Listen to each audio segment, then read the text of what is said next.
Looks like we made it just in time. With not a minute to spare. The movie's just about to start. We'll just sit here in a row.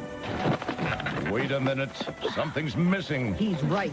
We need popcorn, and we need it fast. You wait here, in this row, while I go to the concession stand and come back with popcorn. Good thing I brought this $5 bill. Wait, that $5 bill's not going to buy popcorn for each of us. She's right. It's going to take all of our $5 bills. That means popcorn and change for each of us. That means change for each of our $5 bills, and that takes time we haven't got. And those opening credits are rolling and fast. This looks like a job for a 20. A 20? Wait a minute. What about drinks? Oh, yeah. Hey! How you guys doing? Yeah. Time Vault. How you doing? Welcome to the Time Vault. Michael Reed is here. Good to see you, Michael. So today we are going to talk about DC and Marvel Toy Biz. I love Toy Biz. It's one of my favorite brands. And I'm excited to talk about some of this stuff. Not everything, because there's so many Toy Biz things that we can't do it all in one show. Chris from 1000th Ghost is here. Tunnel Rat, good morning. Good opener. Yeah. Hey, Mark, Tunnel Rat, Dad already left. He's on his way to bring you your phone back. We went up to see my brother. Tunnel Rat here is my brother. We went up to see him yesterday, and we get like most of the way home, and we start hearing this pinging sound, like bing, bing, almost like you're in a submarine. Like, and we're like, what the hell's going on? It's like under the chairs or something, and we're like, Dad turns the radio off. We're looking at everything. Like, I thought it was the backup camera that he bought. He bought a camera for his car, you know, and dash cam. That's what it's called, a dash cam. And then I get a message from my brother off his iPad saying, I can't find my phone. Is it in the car? And we realized that's what was making the pinging noise. His phone had fallen between the center console and then slid under the seat. And so, yeah, now this morning, Dad's driving it all the way back up there. Lobot, good morning, Lobot. Good to see you. Jay. All right. So let's do this. If anybody wants to join, I'm going to put the invite in the chat. If anyone wants to join in on this as we talk about DC and Marvel Toy Biz. Yeah. All right.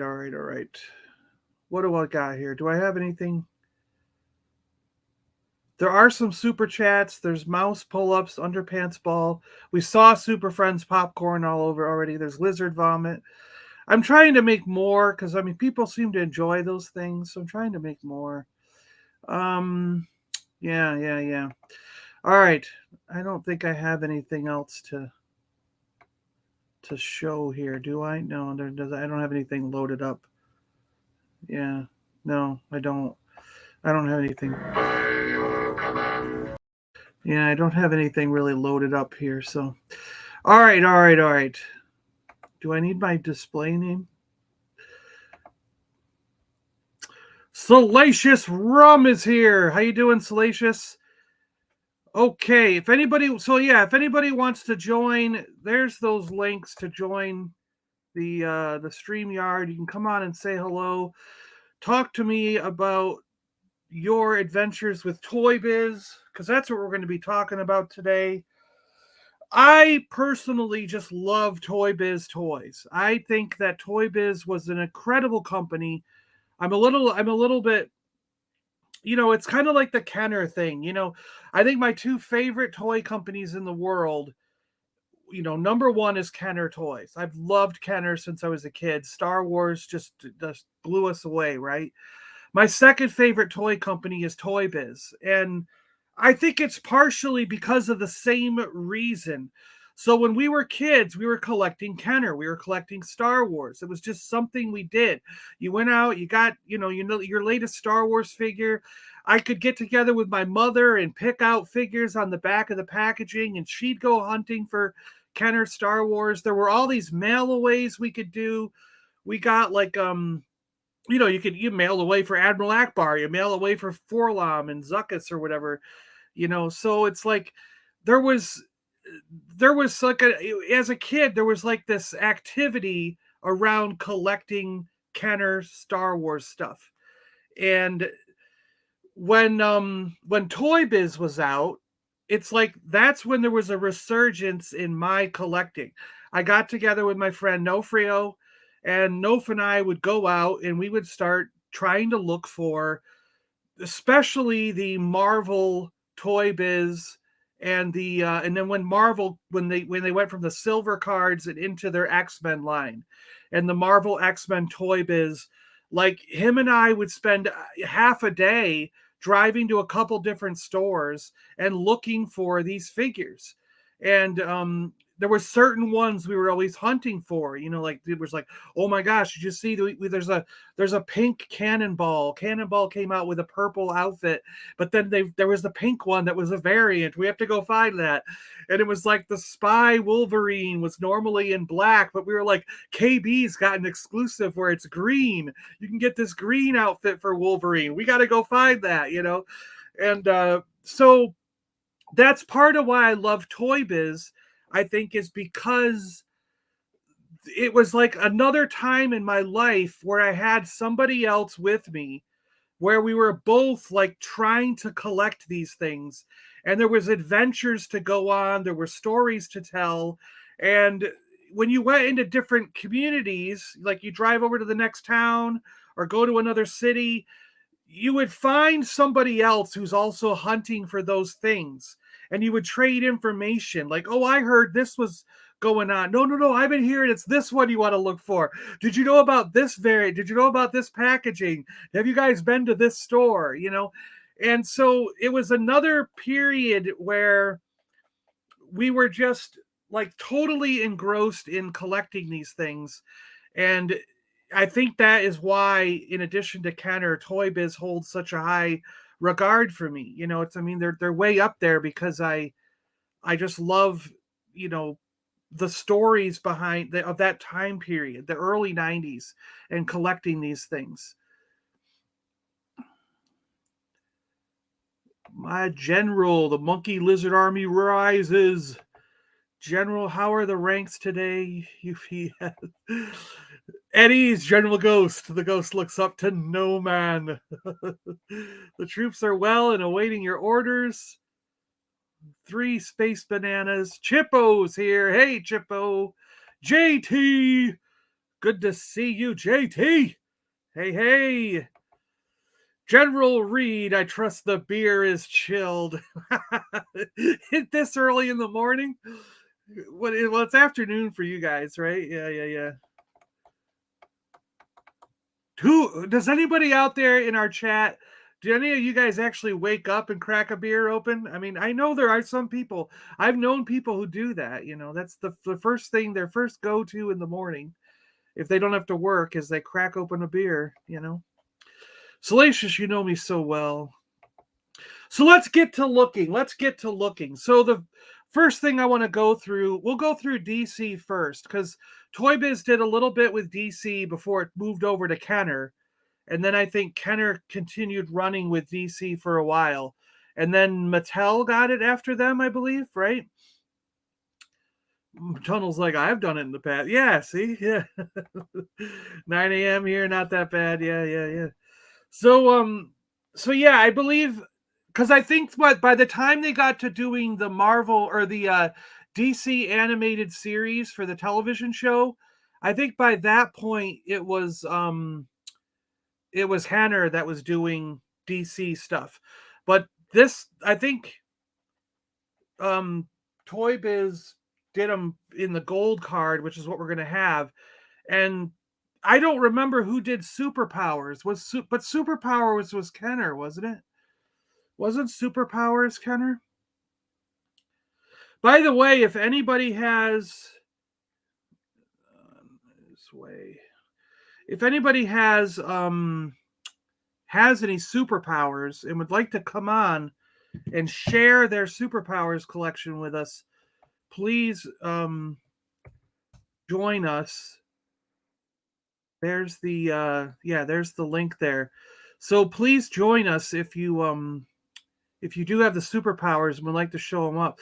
Yeah, so it was Kenner. Yeah, so we got a little bit of history here. Ghost knows what he's talking about. Time Vault's like a little Jack and Coke. Yeah, most days I would love a Guinness, Stella, and cornflakes. Dandy's here. Hey, Dandy. Toy Biz grabbed DC before 89 hit. Yeah, okay. And then Kenner came back when they ripped it away from them. Yeah.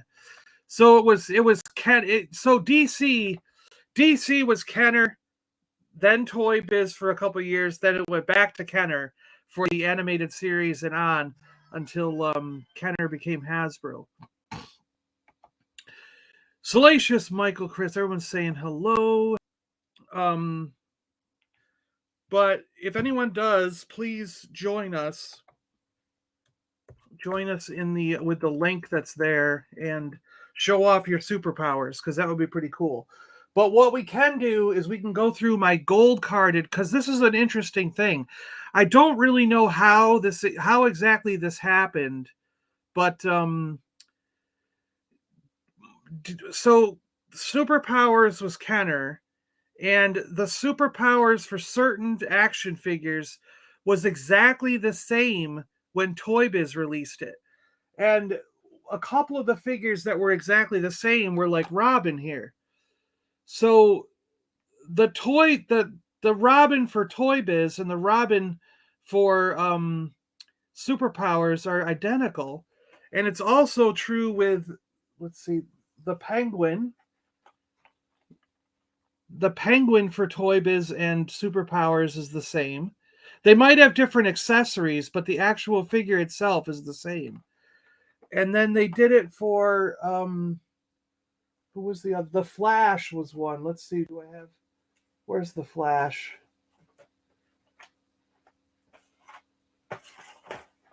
The Flash was the same, and that was so. It's kind of weird how certain action figures stayed the same for superpowers and for. Here's the Flash.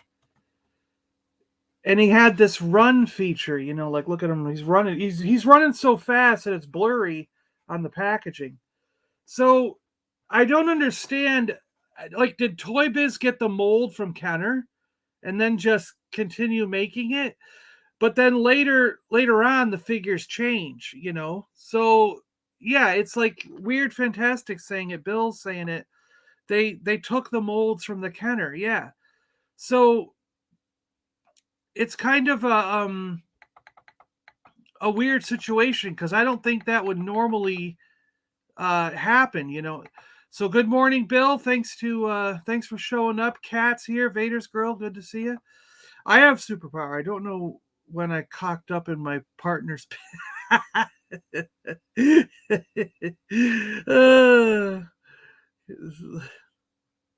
Good morning, Rozaf. Oh, good to see you.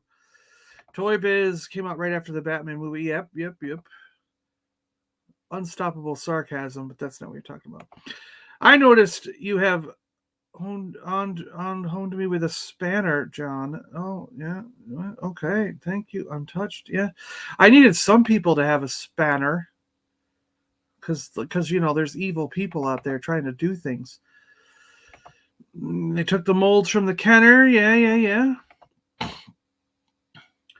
Toy Biz pioneered so many advances. I miss them. Yeah, I do. I totally miss the Toy Biz stuff. I love Toy Biz packaging, the artwork, the figures themselves. I just liked them. They molded the figures. Super John didn't read. What are you talking about? I just did. I even put it on the screen.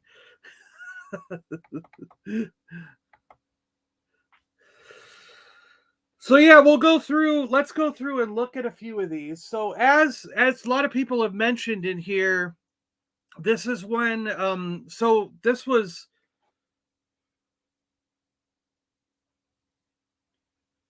Yeah, these all say like 1990, 1991 on the back of them. So yeah, this is all early 90s when this all happened. So and one of the reasons for it was because of this bad boy. This movie sort of sparked the whole thing. And what's pretty interesting to me is that they and look at that. Isn't that awesome? I love this. I love this so much. Wonderful, wonderful gold packaging and everything. Just love it. Just love it. Love it. And the consequence of this movie is that we got Batman in a black suit. So the Batman came out like this, where he's donned all in black, like in the movie, with the yellow stuff, yellow belt and everything. And he comes with a bat rope. Bill's here. Hey, Bill, how you doing? Hey, I can't stay long, John, but I just wanted to let you know, clarify my comments that I made. Oh, go ahead. All right. I know a little bit about superpowers and Toy Biz. Toy Biz, right after the Batman movie came out, they rushed to release those Batman figures. That's why you've got 2 or 3 different versions of Batman, the face. There is, yeah. There's variations, yeah. Right.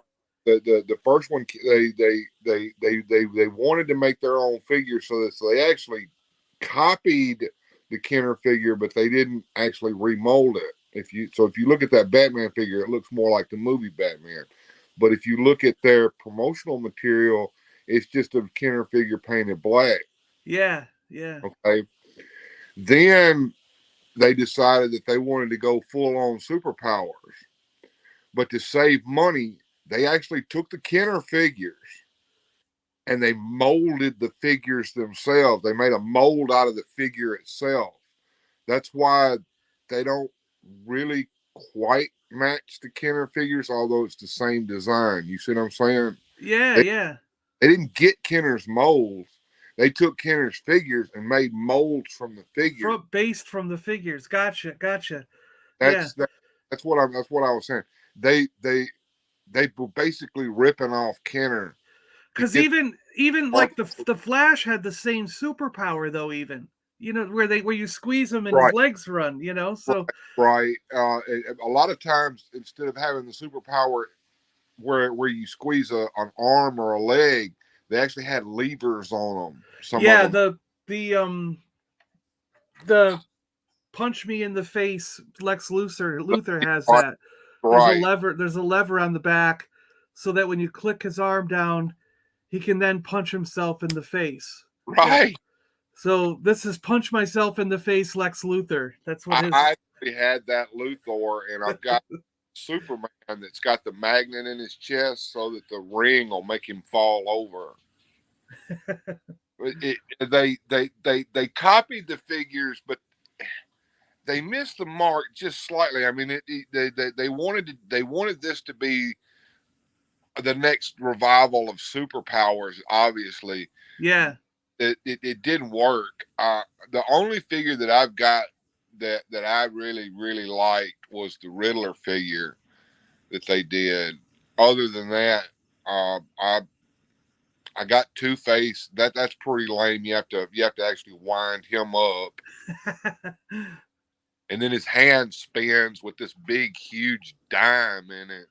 Have you seen that figure? Oh, I got it right here. Yeah. Yeah, that's awful. It's awful, but yeah, I've got many of these figures in my collection, but it was just it was kind of sad. I don't think that they had the resources to be able to actually make their own figures. Well, So, that's what I was wondering. I think when this was coming out, it was some of Toy Biz's first yeah, adventures into making toys. So it's kind of like if you look back at like Todd McFarlane when he first started out, some of those figures are just like awful. You're like, what the hell? Like if you get them out of the package and open some of those first run, yeah. the very first line of Spawn figures, you're Mhm. just like, I mean, like Spawn himself and a couple other guys are there, but what was that orange and black guy that had the fist that punched out? And it's Oh, like, yeah. yeah, I love that. that guy is a terrible action figure for McFarlane. And if you compare him to what McFarlane's doing today, you're just like, how did this come from the same company? But it Well, was because they didn't know, they were still figuring it out. You know what I mean? well, And they made up for it when oh, they got the Marvel license. oh yeah, yeah. Anyway, I've got to run, but I just wanted to come in and clarify that because I don't think you understood what I meant. They actually took the figure and made a mold Made a from mold of from the figure. Gotcha. right, and that's why they're just slightly off. They're you know you put Yeah, that it's not quite right. You know what I'm saying? yeah, yeah. Okay, cool. Uh, Thanks. well, Awesome. I'm going to watch the rest of the show today, John. I'll see you later, man. Okay, All right. Thanks for joining me for a minute, Bill. no problem. Always a pleasure to have Bill pop in for a few minutes and say hello. So yeah, the when this Batmobile, hit and everything, that's really what kicked off a lot of the like Bill was saying, this movie kicked them off and inspired them to do the DC line. And they had a few figures from this film, including this Batmobile. And there are, I believe, yeah, there's missiles here. I don't remember how exactly there's a trunk to put, you can put people in the trunk.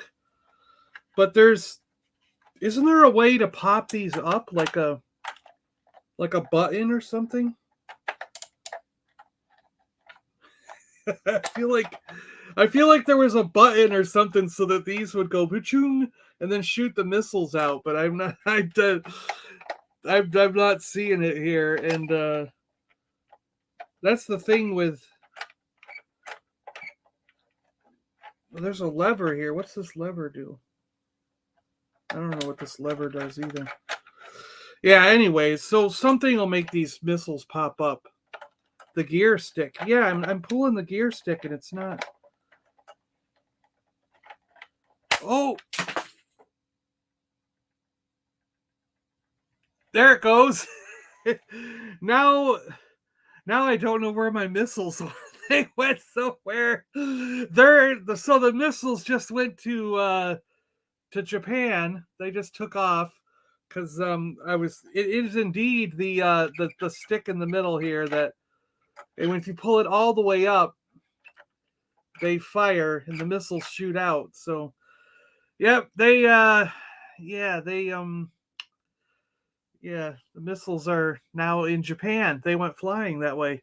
So but I love that Batmobile. That is an incredible Batmobile. And with the movie, like we saw, came these three figures. So we had Batman.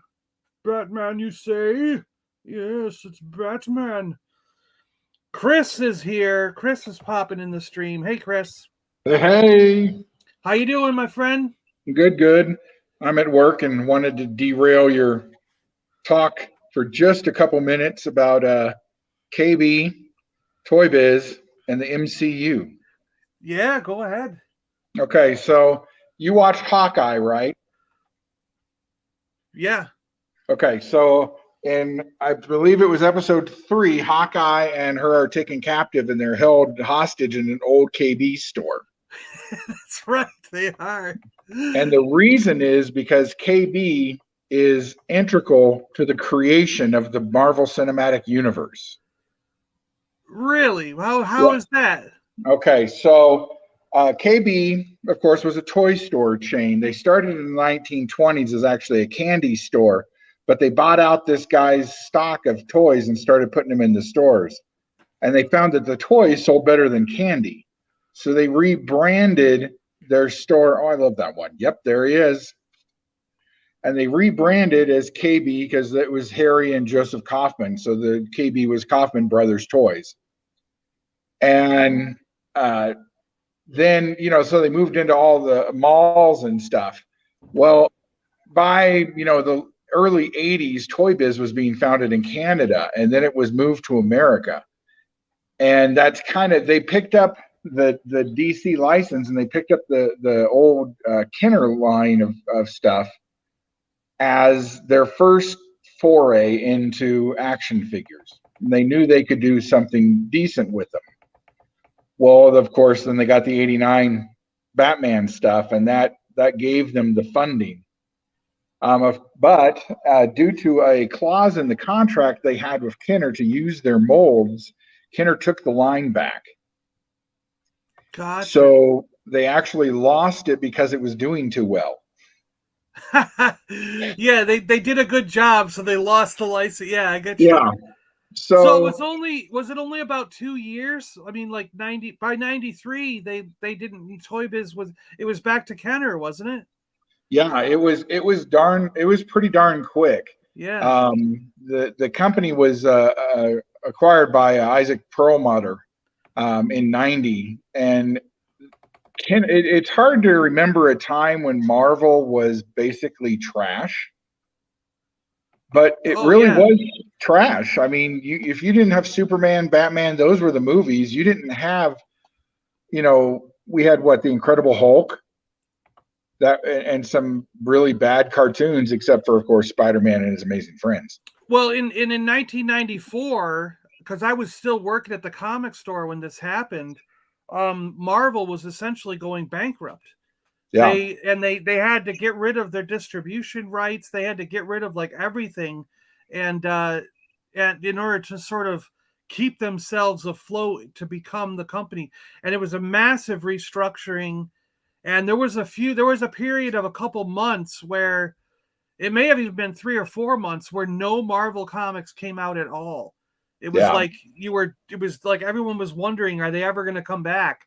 And fortunately they did, and now we've got Marvel as it is today, so yeah. Well, and one of the things that helped them gain their money back was Perlmutter got Marvel to give them pretty much complete rights to every figure ever, every character.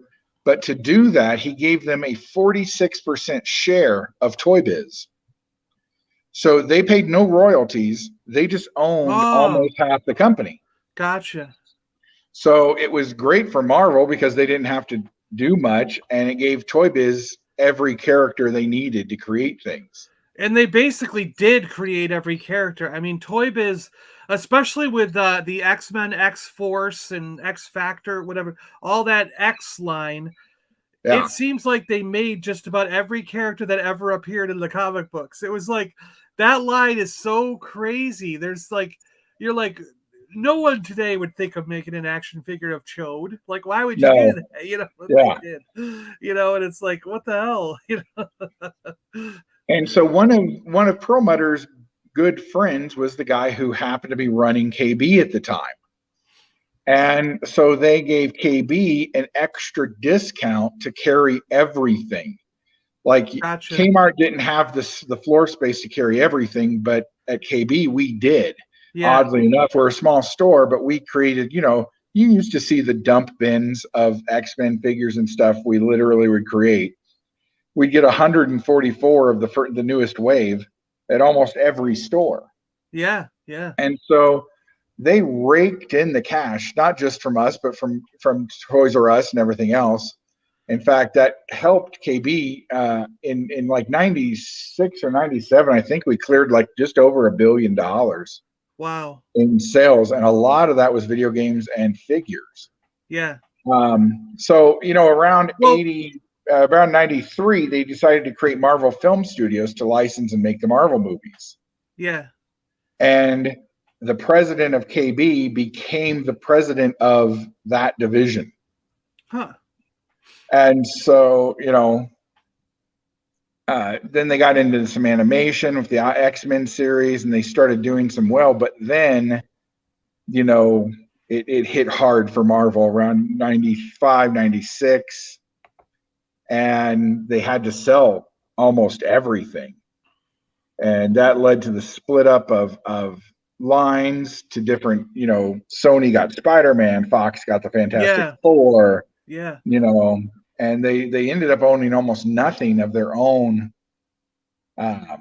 characters.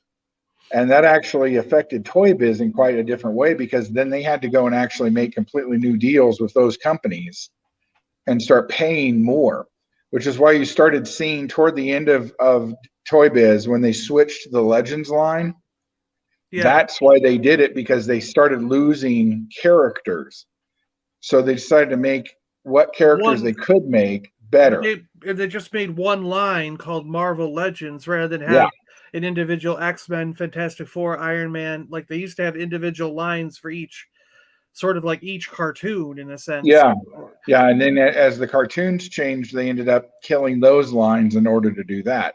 Yeah. But KB was with them all the way, and eventually, I'm pretty sure that dude still works for Marvel MCU. But it was his idea to try and regain everything and move it together into one entity. And that's, as a nod to them, that's why that Easter egg was in Hawkeye, is because KB actually helped found the MCU in a roundabout sort of way. Yeah, that's cool. I didn't know that. I just thought it was because I knew that, like, in the formative years of like Toy Biz and everything, and myself and my friends collecting Marvel toys, KB was essential to that, because like you said, there were lots of exclusives that you could only get at KB. And back then, you actually could go into KB and generally find the exclusive. You didn't see it at one store, you could drive to the next town and you might find it at that store. But it wasn't a situation where you never ever saw it. You know what I mean? Yeah, it's not like today where you're like, no, they only gave us 6. If you went to KB, would at least, for the peg ones, we would always get 24 per store. And then even in those 10-inch figures that they would make, we would get a full case of 6, and we get 2 cases of 12. And sometimes, those would sit on the shelf and not sell, like a 10-inch version of that green, Wolverine. We back then, we weren't into the 10-inch. We wanted this size. We wanted we wanted this type of stuff. You know what I mean? It was like, this was more attractive to us than those 12-inch ones, or 10-inch, whatever they were. Well, and I tried to explain that to our buyer, who when I worked for him, I got to talk to the buyer a lot, and he helped design a lot of that stuff. I actually got to help design some of the Star Trek exclusives we carried. But yeah, that's right. Yep. It's and he was like, yeah, but that's what they're offering. They're saying, we've got this line, we want to push a little harder. If we make some exclusives, it might push it. And so he was like, well, okay, I guess we can do this or that.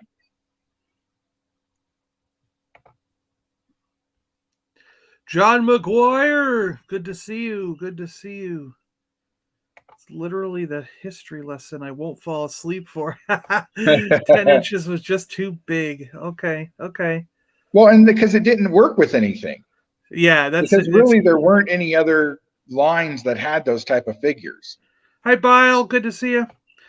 Yeah, the other thing too is that Toy Biz had a lot of they had a couple of play sets. They had like the X-Men Danger Room, and they had like I think there was a tower or something, right? And then they had little vehicles. They had like a Wolverine cycle that had claws that came out the front of it. Yeah, or so the Spider-Man car, web car. Yeah, with legs. Did it have legs? Yeah.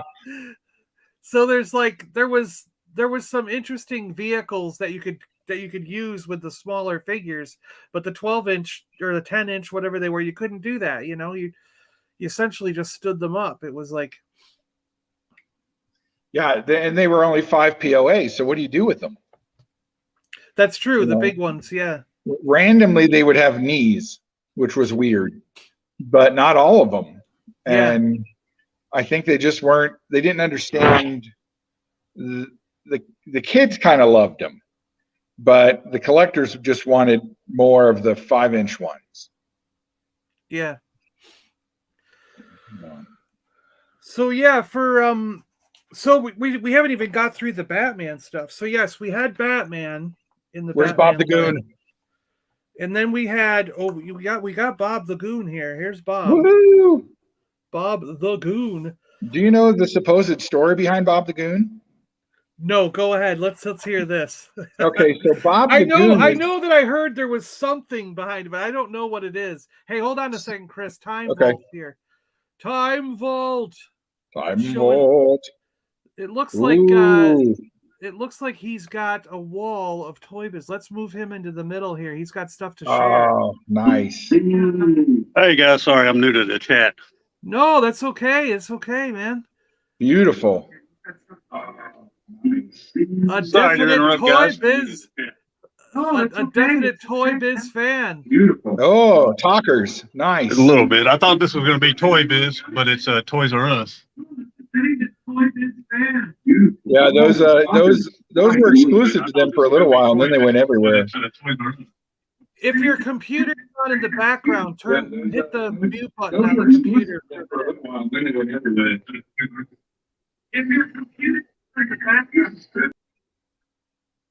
Whoops, we lost him. Those were cool. Maybe he'll come back. Yeah. Anyway, so Bob the Goon is the actor who played him in the movie is really good friends with Jack Nicholson, which is the only reason he was in the movie. And because he was the main guy, Nicholson said he'd do the movie as long as, he got to bring his buddy along. And so, they were like, well, hell, why not? Sure. Who cares? So they brought him on, and then there were no other real goons. He had a couple others that were in the art scene and stuff, but Bob was the one that was all the time. And so Toy Biz felt that they had to make Bob the Goon just because they wanted a henchman for the Joker, who they ended up not even making a figure of.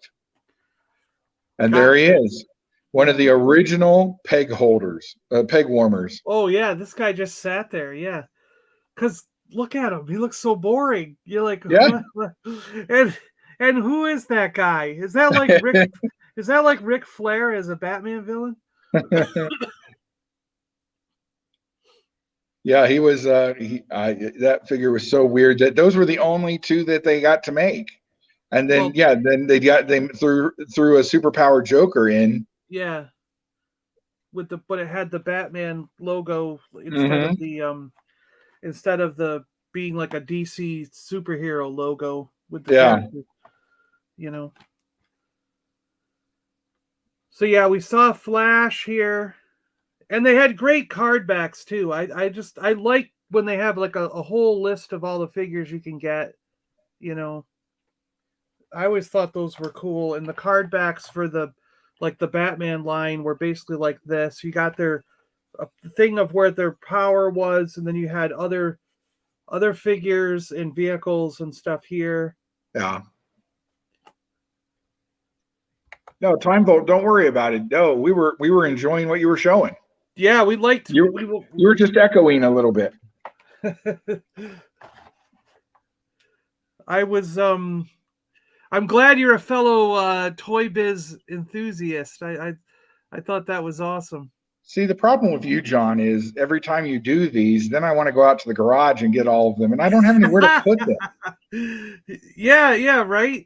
Well, that's now I'm contemplating. At the moment, I had been putting up Star Wars figures everywhere, and I was going to make most of the house just Star Wars figures. Now I'm thinking I might just do like a representation, either a row or like 10 figures out of each line, so that I can gain a whole wall for all my Batman and Toy Biz stuff. Right? Yeah. Well, the other option too is doing what I did and get that pegboard, and then you can put like 6 of them on a peg. And every once in a while you just rotate who's in front, But So yeah, so then what was odd was, so you got that Batman, and then you got this Robin, and they never made the blue suited Batman. You basically got these guys. It's like Robin and Mr. Freeze, but it's like, Yeah. I wanted, like, so the only way to get a blue Batman, blue and gray suit Batman to match this Robin is if you go all the way back to superpowers, or you get something more modern. And that today kind of bothers me because I'll grab it. I have the other Batmobile.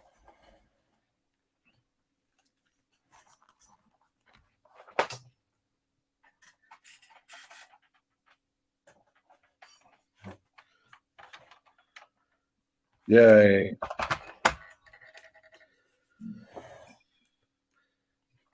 So this essentially is the Superpowers Batmobile, and it has lights that come up, and it has Be careful, don't lose your missiles. how did this work? Doesn't it shoots out the front. It's got a battering ram. There it is. There you go. So the front end extends out like a battering ram to bash people. And then it's got a claw system in the back here that can grab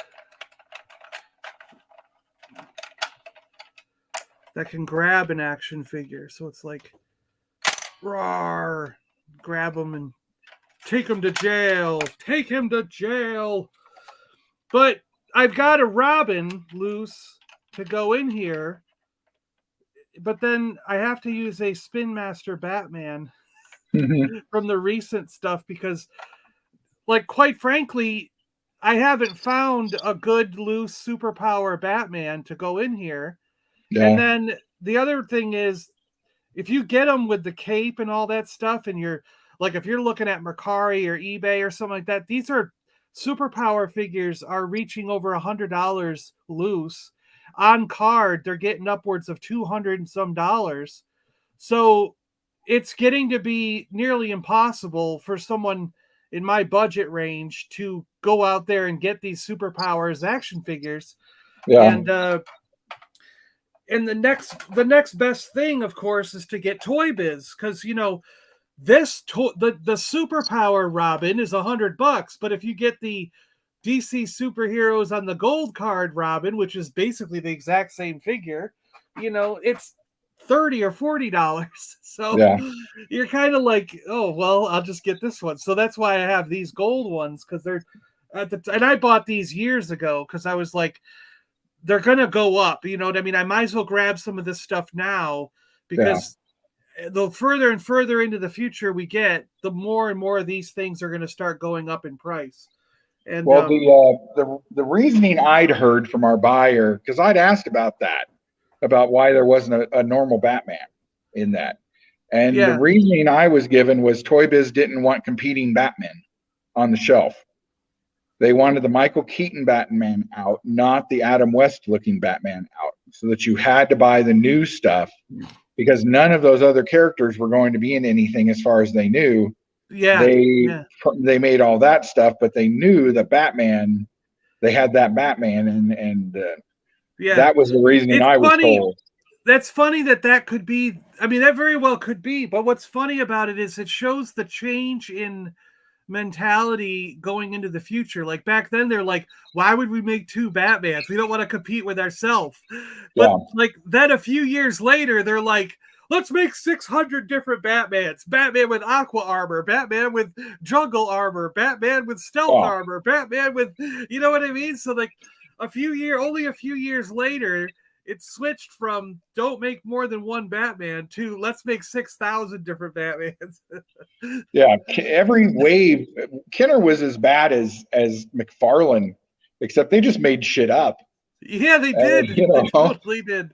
Yeah. But even in all those Batman Kenner lines, there isn't a blue and gray Batman. that I can remember. There's a whole bunch of black ones, and then Arctic Yeah. and Jungle and all that stuff, but they never seem to reproduce that Batman again. It wasn't there's one in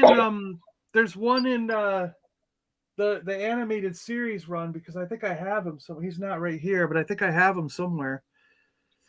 The one animated series figure I really wish they would have done would have been the Gray Ghost. Oh, they never did him? Huh. No, they never did the Gray Ghost, and he was mocked up for a wave, and then they just didn't think he'd sell. Yes, Bill. I want the Batman for this to put in this car. All of my I have a whole bunch of different Batmobiles through the years. I've got the Mego Batmobile with the Mego figures in it. I've got the modern McFarlane one with the McFarlane figures in it. But this one has one superpower figure, but it has a Spin Master.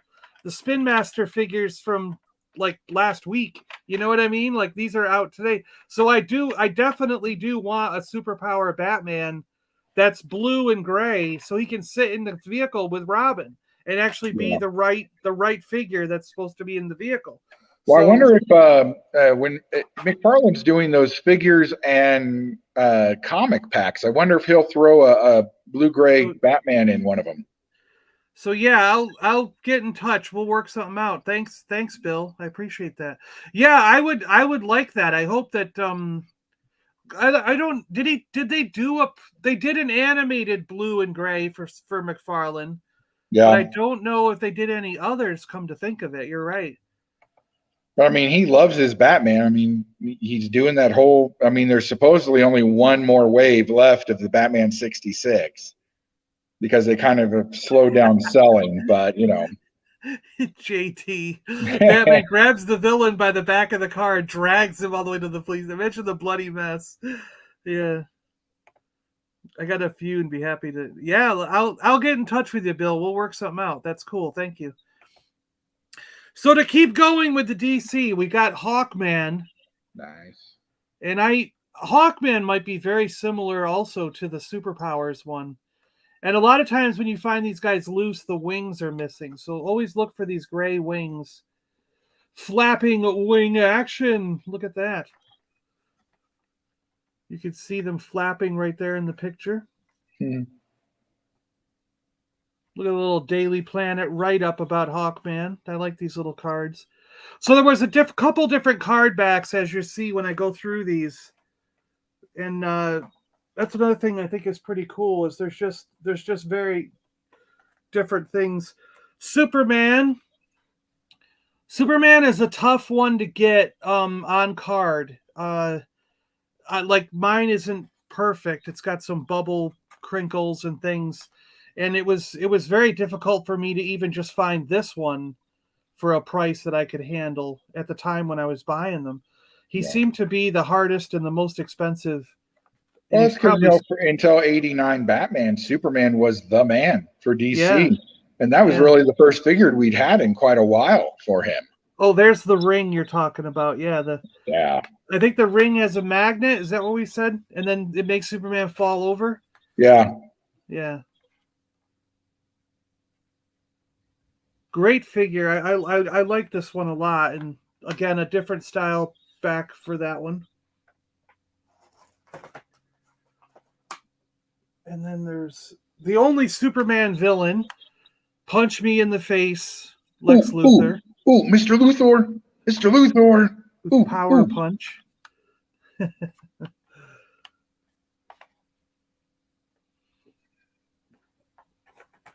But that was the only villain they did other than Batman villains. Everybody else is a Batman villain in it. Yeah. Wonder Woman. And I think Wonder Woman is also the same as the superpower Wonder Woman. Very, very similar, at least. And she comes with a piece of string. Like, that's her lasso. Yeah. It's absolutely ridiculous. Like, that is getting vacuumed up the minute you take this out of the package. You know what I mean? Like, how are you supposed to...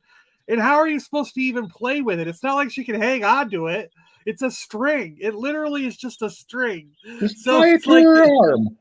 It's like, oh my gosh, what were they thinking? Like, this is nobody's going to have this string in a loose figure, you know. Time Vault. No, I don't believe Toy Biz ever did a Space Ghost. I know that McFarlane did one, and then he did a Hanna-Barbera line that was unfortunately very short-lived and are very expensive now. And I believe there's a Space Ghost and a Birdman in that one. They did Brainiac in the Superpowers, but I don't think they translated Brainiac over to this line. But there is a Superpowers Brainiac, yeah. Superman 95 on card and eBay right now. Yeah, see, and you're no good for Geek Strong either. You make him go buy things. Yeah, I know. Geek Strong's after these streams, he's always like, "Oh, I gotta go get something," you know. Dandy gave us $2. Thank you, Dandy. Hey, do you want us to pick? We'll pick a let's do a do you want to see mouse pull-ups? Let's do mouse. How about that one? Mouse pull-ups for Dandy. I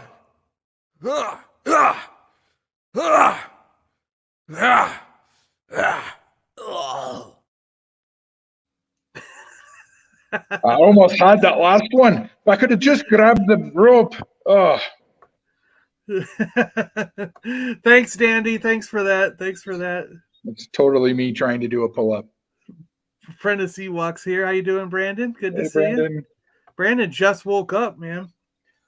I've been at work since 2 a.m. So what's that? 4 a.m. your time? Yeah. Wow. Now here's a figure that came with a load of accessories. This guy was loaded. Green Lantern. Oh, yeah. You got the lantern. You get the lantern itself here. You've got a power ring, and then you've got this like water squirter, water jet ring, which I don't know why Green Lantern sprays water at people. Like, why wouldn't Aquaman do that? You know, like, but Green Lantern did. He sprayed water at everyone. If you put green food coloring in it, you could make it green water. That was cool, you know. Like some leftover Joker joke that they just kind of slid in there. Yeah, right. And then there's the back here for him. So they show the figure actually dragging this green squirt gun around. like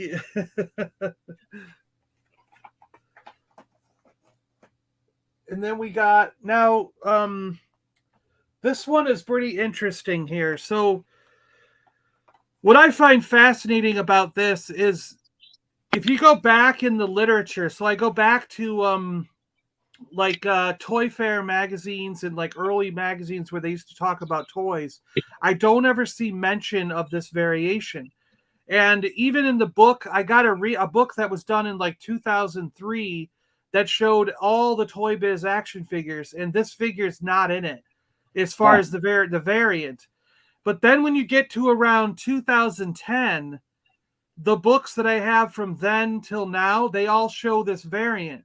So it's an interesting thing. Like, I'm not 100% sure that people even knew, like a lot of the publishers knew about this variant until the mid 2000, like 2010, you know, or maybe 2007. Because why wouldn't a book that claims to be complete in 2003 have this variant? But then later in 2010, they do have the variant. So it's like, it's almost like people were unsure that it existed, and then as selling on eBay and these internet exchanges became more popular, like now all isn't the there variants, like, you know, people are like, oh, there's purple Ognaughts and blue Ognaughts, and people are like, no, there's not.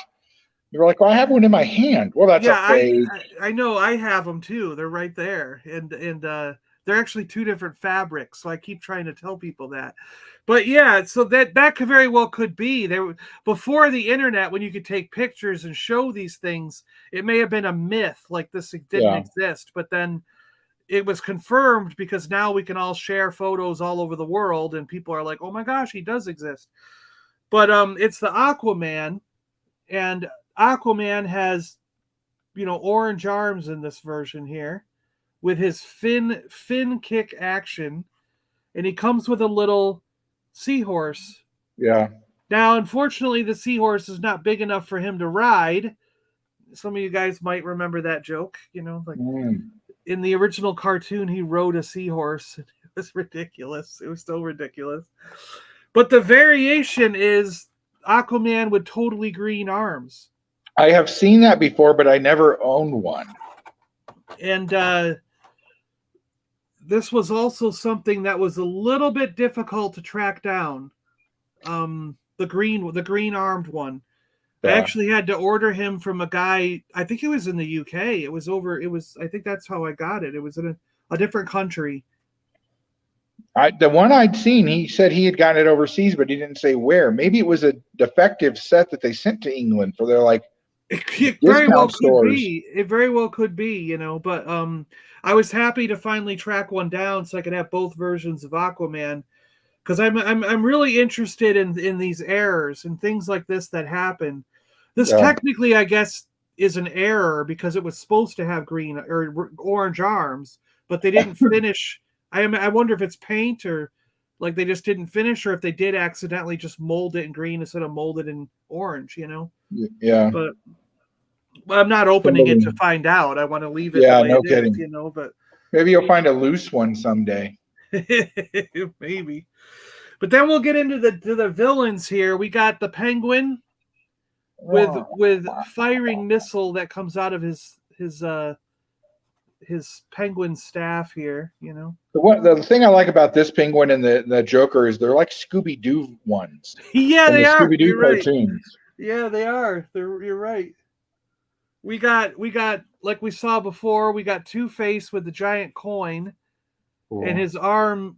Coin flipping action, but really his arm just spins in a circle with this coin on it. So yeah, it's kind of funny there. Nice. And then we got Mr. Freeze, which is also people a lot of times mistake this for a Lex Luthor, but because they, look at that drawing, it's essentially Lex Luthor in his armor. But, you could just turn that green and reissue it. Yeah, exactly. But it's really Mr. Freeze, and he changes colors in the like in the sun and in the cold. If you put him. Remember when that used to be a thing? Figures don't do that anymore. I know. Well, they're probably toxic. Oh, well, yeah, probably. And then we got the Riddler. The Riddler. And my Riddler's an error card. The bubble was put on in the wrong spot, so you can see that there's a. So I've always intended to go back and get a one that's not messed up, but I just never got around to it. And there's behind the figure, like you can barely see it there. You see that little piece of paper? Mm-hmm. There's he actually comes with a piece of paper like this that has riddles on it. Like you can see the paper by his feet. Riddle me this, Batman. So there are 3 men in a boat with 4 cigarettes, but no lighters. How do they manage to smoke? They throw 1 cigarette overboard and make the boat a cigarette lighter. Oh, that's great. That's great. Those old Riddler riddles were the best. Yeah. That's perfect. It would be me doing the pull up all day long. Yeah. Jim Mouse ticks, they said. 95, is that good? I want to say it's good. I've seen them go for like 125, so that's not bad depending on what the card would look like. With today's prices, that's probably pretty good. Yeah. Make a mess, Green Lantern. It's a Toy Tony Riddler. That's funny. So Time Vault has also given us a $5 thing. Let's see what we can do for Time Vault here. Thank you so much, Time Vault. Appreciate these. I appreciate all the super chats. This has been great. Do you want Underpants Ball? Should we play Underpants Ball? Yeah, I'd play Underpants Ball if Rum is still around. Good luck. You too.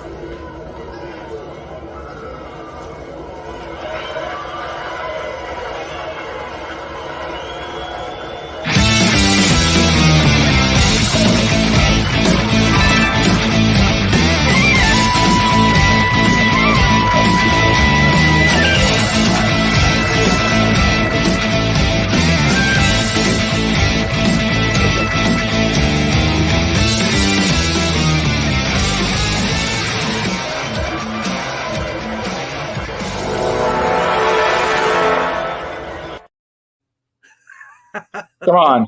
Boomer's the only one who had anything to fill in those shorts. Richard Hatch doesn't have a butt. That was the craziest. Who sent that to costuming and was like, yeah, that's a great idea. Right? It's like, that is the worst. Like, I couldn't imagine being the actors that day. You want us to wear what? Yeah. Like, and they thought that was like a futuristic uniform for sports. Like, could you see today's football players in that outfit? Well, No. well, you know what they look like? Did you ever watch any of the women's league football? The lingerie league? Oh yeah, I heard about that. Yeah, they look like lingerie league because they're in as skimpy and they have a helmet and shoulder paddy things. The underpants ball. Oh, we underpants doing stuff. Dang, lol. Yeah. Yeah, let's see new Battlestar do that. Yeah, right. Yeah, right. So what I think is funny is I want to find more of those humorous clips from shows in the past that we can add fun music to and make them into our little clips. That's great. Oh, there's got to be at least 2 or 3 from Buck Rogers. Yeah, I know. Good grief. He's like, all or right. Just a clip of Flash Gordon playing football at the end of the movie where they're throwing the ball to each other. That was horrible. Sam, what was his name? Sam. Yeah, Sam Jones. That's it. Yeah. Yeah, So he was just at a con here last weekend. Let's take a look at the Marvel stuff now. Yeah. So with DC, I did manage to track down every figure in the DC Gold package line, and that's what we just went through. But for Marvel Silver Card, I'm still working on my collection, so I've only got a few of the Silver Card. And I desperately want more. I'm trying to, especially now, because I just have this weird feeling that if you wait 5 or 10 years, a lot of these Marvels, especially the silver carded ones, are going to be like, and the Secret Wars. Like right now, Secret Wars is even just about affordable. It's just about okay. There's a lot of figures you can find for less than $100 right now. But give yourself 5 years, 10 years, Secret Wars are going to be $400 or $500. A lot of these silver cards are going to be over $100 each. And with them re-releasing some of the Legends figures on those silver cards, I've seen people who are going back and buying the silver card to go with that one. Yes, the original Marvel stuff. Yeah. So it's like I've got this is what I'm talking about with a silver card. It's got the gray, silver. And originally it was just Marvel superheroes, like they had DC superheroes, and they had everybody in the line. So you would have a Daredevil, a Spider-Man, Punisher, Captain America, U.S. Agent and stuff, the Hulk, Doctor Doom, another Punisher, right? There's 2 different, Doc Ock, so and another Spider-Man. Venom is in there. So you would basically have this essentially the same package style, but it would say like Thor on here, and then some picture of Thor, and and then whatever. So I kind of liked this style before they started breaking them up. Later on, they made their own Fantastic Four line, their own X-Men line, their own Iron Man line, their own Spider-Man line. Even Ghost Rider had his own line and stuff. So it was like they eventually broke them up and went away from this gray silver style packaging. But so there's the Fantastic Four stuff. We got Spider-Man with multi-joint action pose. When this Spider-Man came out, I remember this kind of blew us all away. This really knocked it out of the park, because we were like, are you kidding me? Look how posable this figure is. Look how many joints he has. Look at all the articulation. This is incredible. I mean, it was and he probably has 12 points of articulation, if that. And we're like, oh my God, it'll never get better than this. From today's standard, it's still kind of ridiculous, this figure. But I remember at the time, everyone was talking about it. Like, in our circle of toy collectors, it was like, did you see that new Spider-Man? He's got like 10 joints. It's incredible. You know, you could make him like pose and all this crazy stuff. Because we were so used to like 5 POA, or if it had any joint, the knee bended. You know what I mean? It was like to get this many joints was just blew our mind. I mean, the hands even have a joint. You know, the hands have a joint and stuff. So and the ankles have a joint. So that was totally new to us when this figure came out. You know. And they didn't charge a different price for it. No, they didn't. It just came in the assortment. And then now, when you got your Invisible Woman, do you have the color changing Invisible Woman? No. I got to get that one still. There's that was a UK exclusive. Yeah. So you know, I might have an extra one of her around. When I find my Toy Biz stuff, I'll look. Yeah, let me know. But there's a clear one, and then there's one that changes colors, right? Is what you're talking about. Yeah. Yeah. And I got to get both of those. But then there's another Spider-Man. This is one of the first ones. He's got a really cool card back that shows a bunch of the different play sets and different things you could get. And the Punisher van. Look at that. Yeah, the Punisher van is awesome.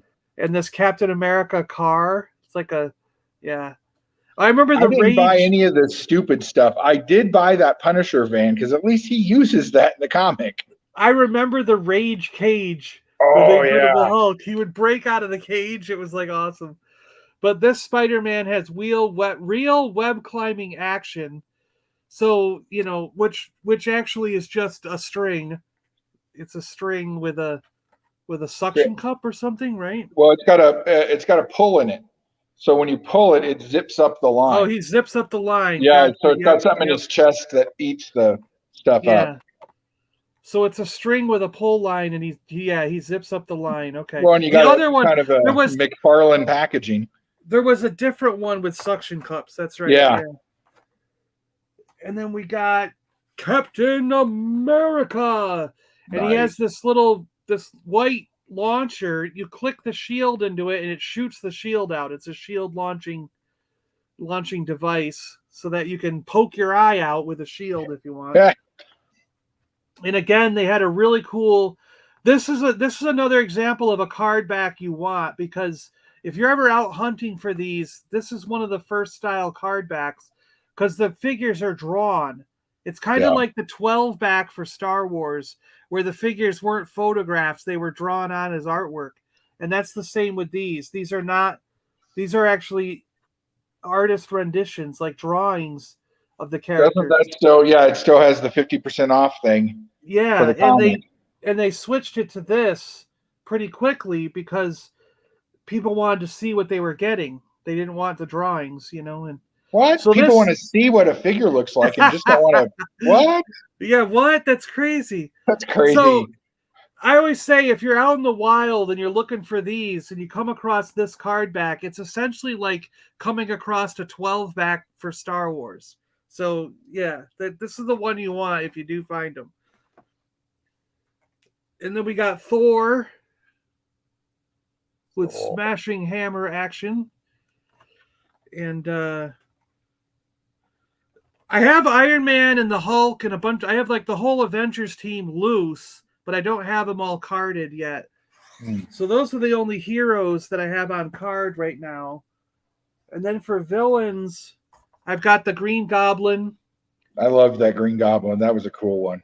And I have a second Green Goblin, but I couldn't find him while I was doing the thing today. He might be in a box somewhere, but there's a Green Goblin variant. And I actually don't remember what it is right off the top of my head. But I know I have two of these because there's a different Green Goblin figure. There's something with the paint or whatever that's different. But I can't remember off the top of my head what it was.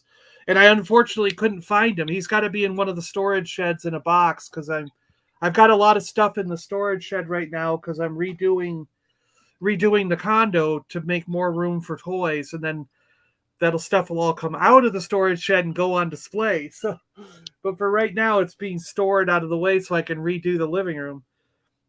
And then I have Annihilus because I just love this figure. I mean, this green and purple with the wings.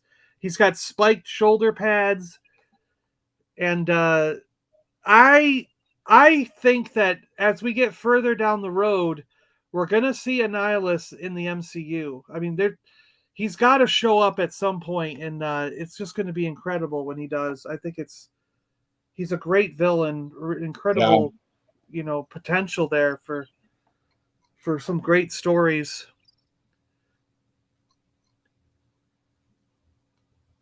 Well, and these got the silver ones actually, and even the X-Men and stuff. Those all got repackaged. They did, yeah, over and over again. Like I know for KB, we had probably at least 3 different repackaged versions of that, including like the Marvel Hall of Fame and all that kind of stuff, where they took all the female characters and made them into Marvel's Wonderful Women or something, Powerful Women or something like that. Yeah. So there's unfortunately lots and lots. And they did that. They did that also with the X-Men stuff, which will. Yeah. We would get the normal X-Men, and then like later they would repackage them just for us, and we'd put them in a bin for $10. Wow. So speaking of X-Men, I got a bunch of those we can go through. So this is the first Wolverine that came out, and the interesting thing is that the helmet for Wolverine is actually a ring that you can put on your hand. Mm-hmm. If you're a little kid, because it would barely fit on my pinky today because I got sausage fingers right now. But and his claws pop out of his arms, like they retract into his arm, and they snap out. So it was an innovative figure, but they quickly made better ones in the future. Yeah, the first wave or so of the X-Men were kind of chunky. Yeah. And these were more the size of, I would say, like the Super or Secret Wars. But as the line went on, the line sort of got a scale of all its own. It got more like a 5-inch figure as the line went on, where this Wolverine and that had kind of become a standard, because Turtles were 5 inches, Star Trek was 5 inches, X-Men were all 5 inches, so it kind of became the thing then. Yeah. And then this is what we were talking about. There's a spy Wolverine with thrusting knife action. I'm not sure you can use the word thrusting with a toy today, but you would, but they're sold at the back of Spencer's. Yeah, they're sold at the back in the back room. So, and then we would repackage that figure exactly in green, basically, and put it out again. So they came out with it in green and made it a KB exclusive. And this was the one that everybody wanted. They were all talking about, like, I found the black one. Did you get the green one from KB? And we were all like, oh, what? There's a variation. Oh my gosh. And we had to go track this down. And Toy Biz was the first company that really went out of their way to do that kind of stuff. Yeah. And what I find fascinating today is, like, the last time I checked, which was maybe like a year or so ago, I did a video on these guys, these variants and stuff. And when I was doing research for that video, I actually couldn't find the black one for sale. I found the green one everywhere. Yeah. So I was like, wait a minute. Is this one of those cases where, back then we thought that the green one was the hard one to find because it was the KB exclusive. But I think in reality, the black normal version that went to regular stores like Kmart and Toys R Us actually was the one that was produced in a lower quantity. Yep. You know what I mean? Because the black one was part of an assortment, and like I said, we would get 24 of that. Yeah. So the assortment had the black one, where this green one probably came in its own case and was sent just to KB by the thousands or whatever, So it's an interesting thing when you look at it today. But then the hardest one to find is there was a blue variant. Did you ever see the blue one? Yes. Yeah. So I think the blue one was a Diamond Comic. Remember where he came from, but yeah. Cool. How did that happen? Oh, that was weird. Yeah, I didn't even hit any buttons. So yeah, it was like it's kind of interesting to it's for me it's fascinating to go through and get the different variants, and I just enjoy this kind of collecting and hearing the stories behind this kind of stuff, you know, and how things came about and why. And let's go on with some more X-Men things here. We've got Professor X took a dive.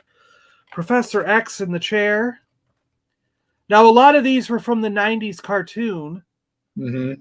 So, and he's got these big ass wheels to sit the chair on, so he can you can put them on your shelf when you open this up. Okay, you saw Doctor Strange, right? Yeah. Watching that chair in live action, it didn't work, did it? Oh, I liked it. I liked the look of it, but it was too big. It looked like he was in some sort of weird high chair. I could understand that, but I mean, I thought it was cool. I was fine with it. I don't know.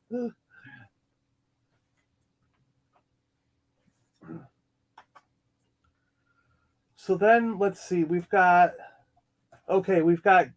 Nightcrawler here. Let's do Nightcrawler. Comes with a cool sword and some suction cups to stick onto the walls. Yeah. Really cool. And look how many figures they had by now. You know, it's like, and there's our great Shatterstar. Yay, Shatterstar. Now I want to get Strife. I want to get let's see. There's a number of figures on here that I want. Yeah. Omega Red would be cool. Look at that. Omega Red. Yeah. Nice. And then we got Gambit. Gambit's here, and he's got his. Look at that coat. Look at the quality coat that Gambit has. You know, that is. You know, people thought that the little vinyl cape on the Kenner figures was kind of cheap, but this is way cheaper. This is like ridiculously bad. You know? I don't know if you ever opened one, but almost inevitably it would rip when you tried to take it off the arms the first time. Of course it's gonna. It's like it's the most ridiculous plastic thing ever created, I think. It's really bad. Like, I can't believe this even made it through quality control. Like, and then we got. Well, and they were reusing that. That's the same one they used on the Silver Punisher. Oh yeah, you're right. Yeah. So yeah, right. They didn't even fix it. I have the second edition Wolverine that comes with the gun and the spring out claws. I think a lot of these are still in the $20 to $30 range. Some of them are hitting 40, but that's for like mainstream Wolverine and stuff like that. I've seen people get blowing out Toy Biz stuff for $10 a piece. Yeah, just to get it out of their collection. But I think that if you give it another 5 or 10 years, they're going to be worth silver $3 for $10. The silver ones definitely are. It has lots of playback then. Yeah. Jawa jacket. I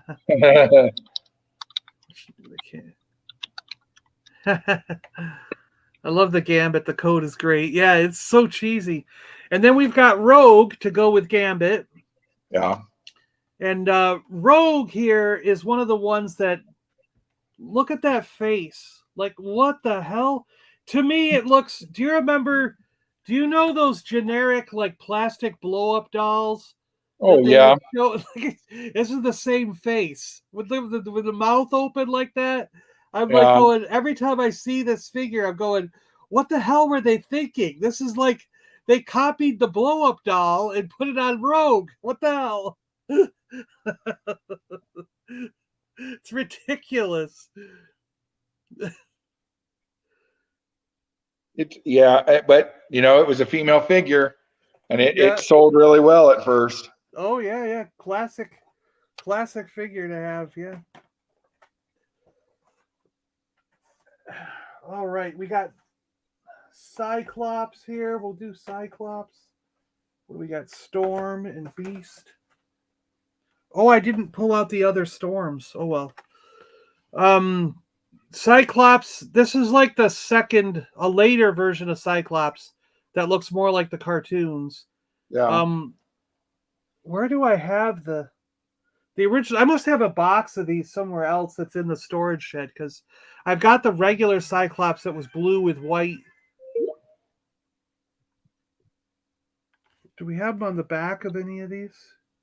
He was blue and white, like. Yeah. He was on a silver card as blue and white as well. Was that how it was? Yeah, yeah. I think so. But light up optic blasts, really cool figure. This guy, I mean, this is when Toy Biz was making him look almost just like the cartoon. They were really knocking it out of the park, I felt. It'll be interesting to see if we get some sort of resurgence in those when the cartoon starts up again. Oh, yeah. And then we have Beast here. Yeah. And Beast was a chunky figure. And what's really interesting about Beast is I have one of these loose somewhere, and he's got like a flicker in the back of his back. Yeah. Like a little wheel. And what's interesting is when you pull that down at just the right angle, he actually will do a forward flip and land on his feet. And the figure will land on his feet. And it's like, how the hell did they balance it so perfectly to make him do that? You know, and it always reminded me of those flip changers like Twin Twist and stuff for the Transformers that you pull them back and then they transform and flip up onto their feet, you know? So it was pretty cool. But this is a great figure. He looks fantastic. The sculpting on this guy is great, you know, and I mean, look at that face. It's Beast, you know? Yeah. And really nice looking figure. I mean, I just thought this was one of the best ones. And we got Iceman here. That's not Val Kilmer. With his super slide. That is probably one of the best clear figures they ever did. They did do the color change one. Yeah, they got a couple of these. They've got a color change one, and they got this one. And you would stick his feet in the ice block and then freeze it with water. And then you could pop the block out of this, and he would slide around on an ice cube. Yeah. Whoever thought of that, that was a brilliant idea. See there? So you got your action figures in the freezer, and your mom's like, why are all these toys in the freezer? You know, there's Zartans in there. You got these Marvel guys. Like, why are all your toys in the freezer? You know?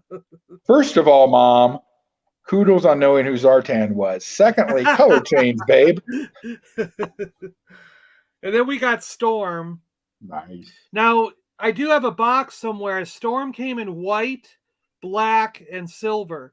Mm-hmm. And I've got all the variations of Storm somewhere, but I didn't.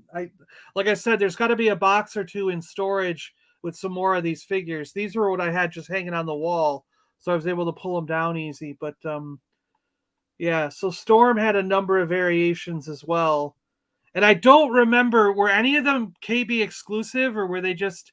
I think the black one was, but I honestly don't remember. Yeah, I don't remember. You know, but. At one point, there's a white suit, the same exact figure with the same loops and everything. Just well, yeah, and they never even changed her card.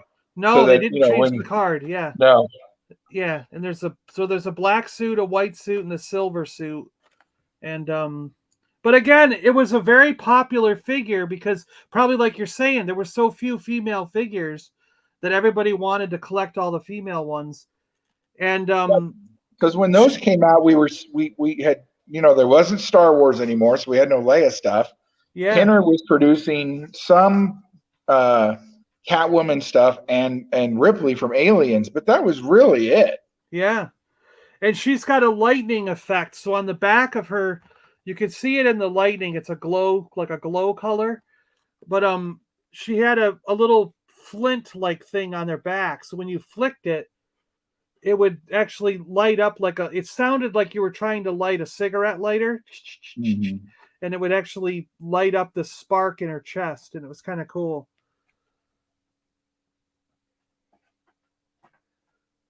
And then we have So they moved on from X-Men to do more of these X-Force ones. And one of the biggest X-Force is, like I mentioned earlier, they had Cannonball, and he had this purple outfit. But then they made Cannonball with a pink outfit. And we think it was an error. We think it was just a mix-up with the paint. It wasn't intentional. That's what I've been hearing, is that this was not an intentional variation. It was just a different factory mixed up the paint. So if you were in one part of the country or the world, you more often would see the purple one because the manufacturer that's feeding your area had the dark purple paint.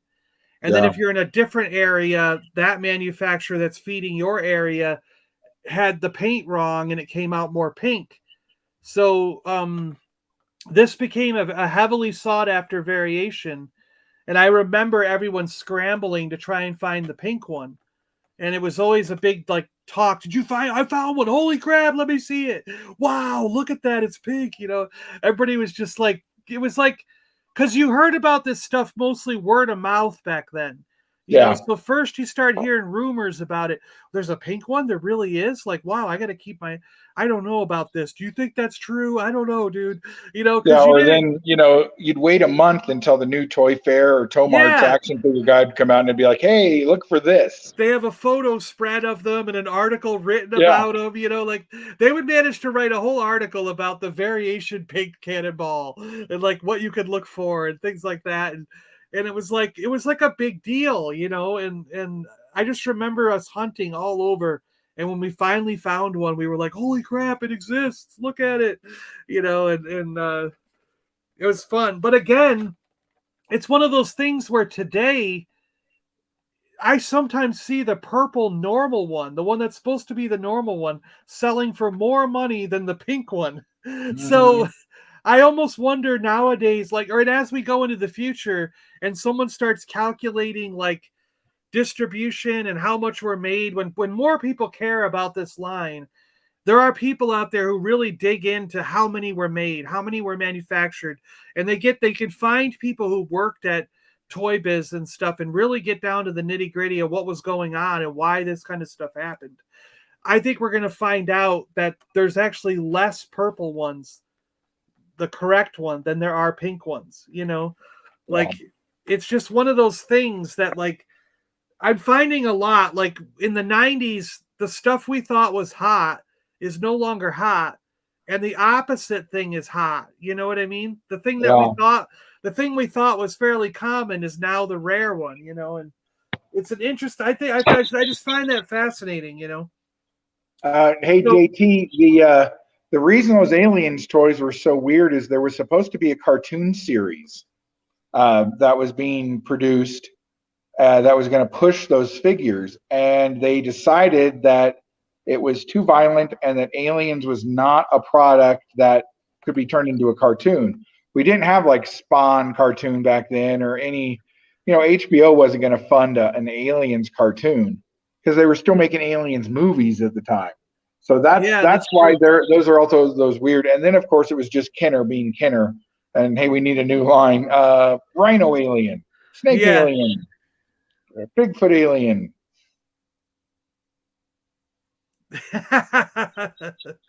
the quality meeting. Wait a minute, what's going on here? And then we got some villains here. I got Magneto for a villain with super spark action. He again has that lighter spark thing in the back. Which is, why didn't he just have magnets in his hands? I don't need the sparking action for Magneto. Yeah, that's true. And then I have Saber Tooth. Now this is the second version of Saber Tooth. I want to get the first version because he looks cheesy, but the second one he looked a lot better. I mean, this one really looks like Saber Tooth, Yeah. But when you squeeze his legs, so you squeeze Saber Tooth's legs together, and his mouth roars and his arms flail around. So you can see the mouth. Mine do too if you squeeze my legs together. You can see the mouth roar action right there. And yeah. It's funny that they thought that would be what kids want, What if we make him claw like this and rip people apart? No. I think it's better if when you squeeze his leg, he goes, ah! Like, what? And then we have Archangel here. Right. And Archangel was another one that had variants. There's some with white wings, and there's some with gray wings. And this is obviously the gray winged version. Yeah. I have the white wing loose, but I don't have a white wing on card. But I've got a white winged one loose. And I like this figure a lot. I have fun with him as a figure when he's like a loose figure. He's got missiles that shoot out from his wings. And if you find him loose, those missiles can often be missing, of course, because they're really, really tiny. Yeah. But once they're in, they do kind of stay in there unless you actually really click the button.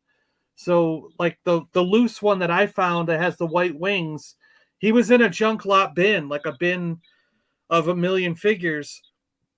And you would think with all the figures in that bin rattling around, they would have shot the missiles out.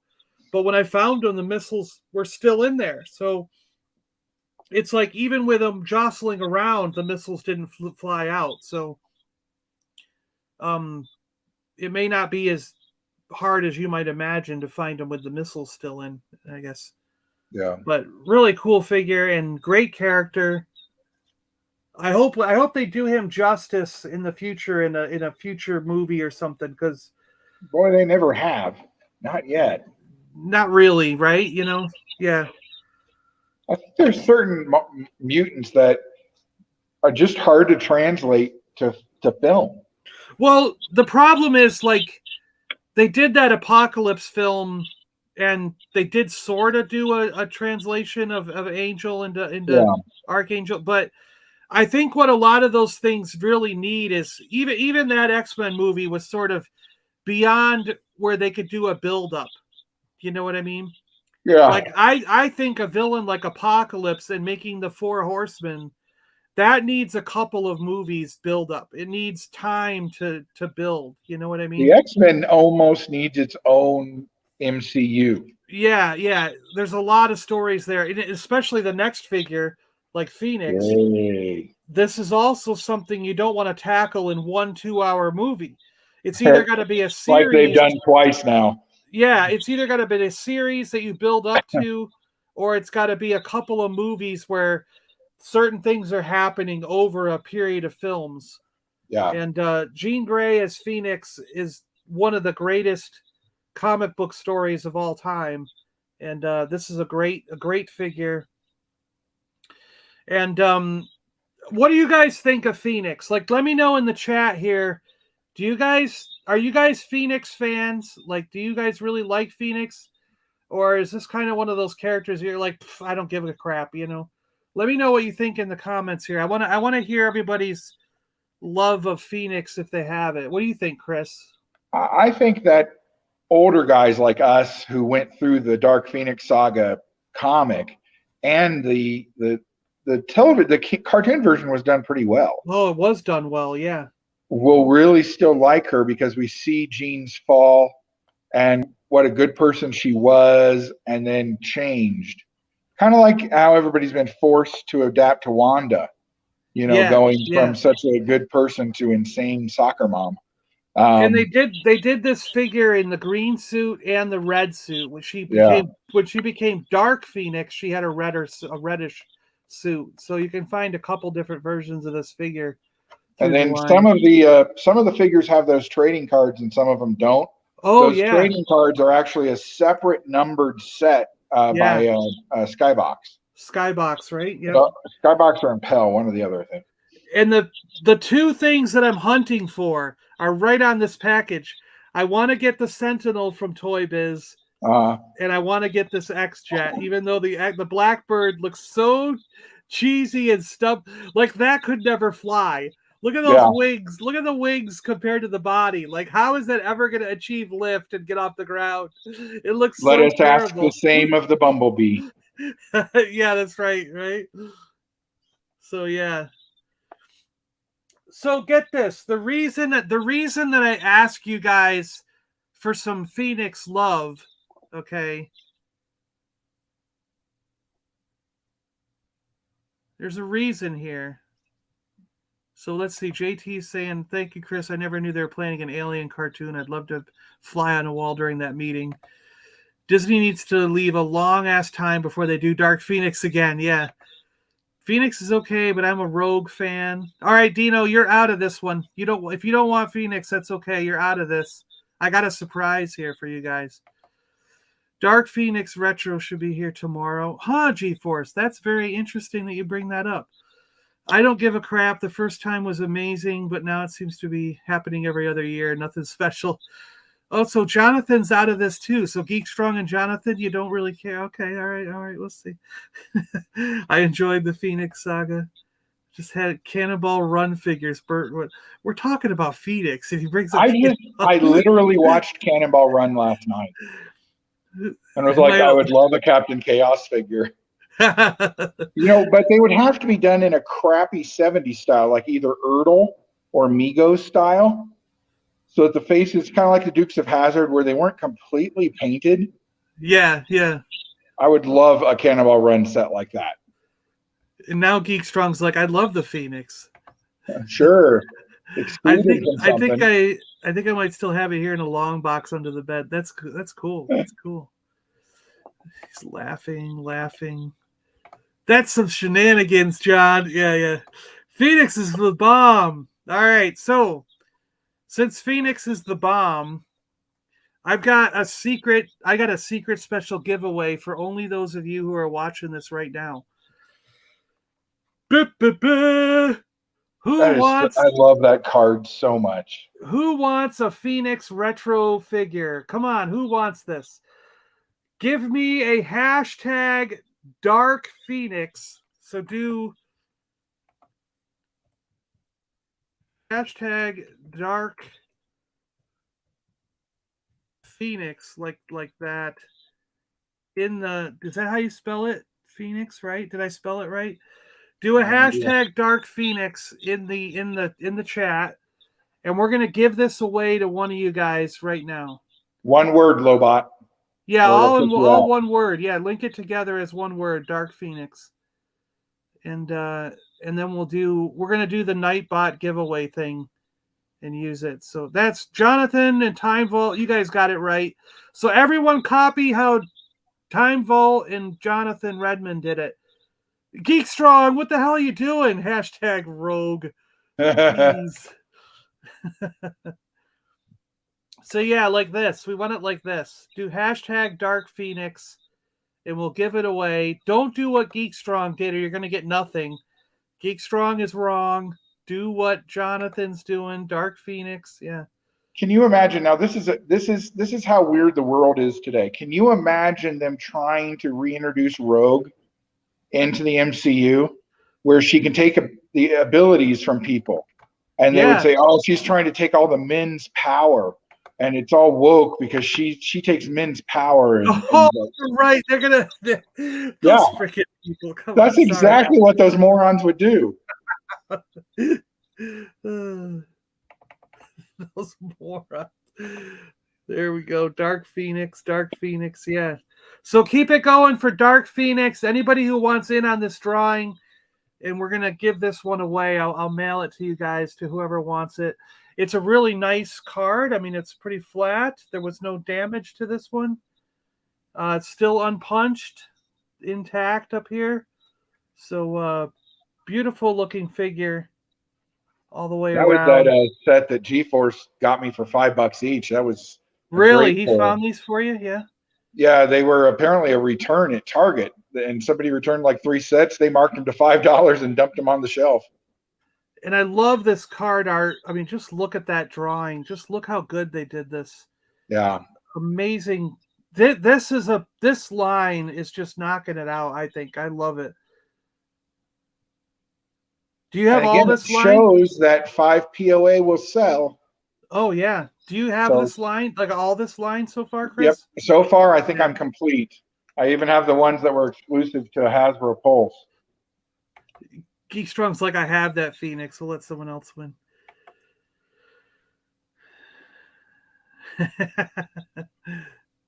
It was Geek Strong, Chris, that got you those for $5 each. Who do I say? G-Force? I often confuse those two guys. All right, let They me look so similar. do 10 seconds. Then we draw for Dark Phoenix. I'm going to put that in 10 seconds. Then we draw for Dark Phoenix. So anyone else who wants in on Dark Phoenix, do hashtag Dark Phoenix like that or like that, and we'll get that. We'll get that sent out to you here.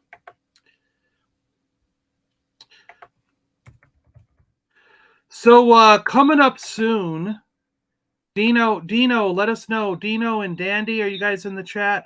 Let us know. Are you doing your fitness and toys this morning? Right after this at 9:00. Dark underpants. Rozaf wins some dark underpants.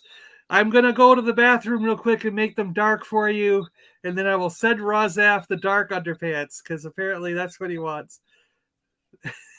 I don't know if really... I got a thing saying they were doing their thing today. Careful what you wish for, Rozaf. You're going to end up with some stained underwear in your mail. Yeah, Geek Strong. It's just I'm old and my brain sees a G and it immediately connects it to G-Force instead of Geek Strong.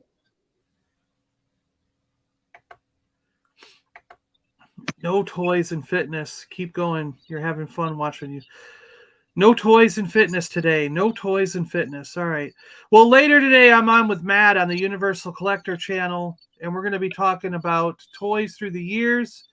My segment is going to be on Yoda through the years. We're going to start with the Kenner Yoda figure, and then go through a few figures through the years till we get to something modern. And I also have a Mexican bootleg to show off. Bosk, or Tim from Bosk Bounty is joining. He's got a segment. I would hope that Bosk Bounty, Tim, does Bosk. We'll see what figure he brings, but let's hope it's Bosk. Lobot, I actually don't know. Let me see if Matt sent me the link yet. But I really don't know. I've been just checking my messages to see when he puts up the... Let's see, where's Matt's message here? Like,